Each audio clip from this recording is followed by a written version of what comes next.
As we think about laundry as it relates to design, believe it or not, it is really becoming a lot about style. So what you'll see is colors becoming more important. We see that growing every year.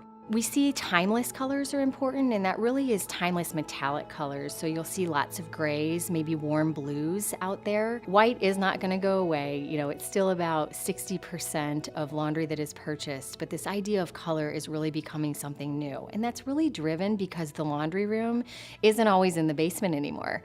Sometimes it's the first room you walk into when you walk into your house every day. So if that's the case, you want to show that off to your friends, to your neighbors, to your family. We're also seeing design trends related to chrome and bling. So you'll see doors that have chrome on them. You'll see things with more bright lights. So just kind of those wow features.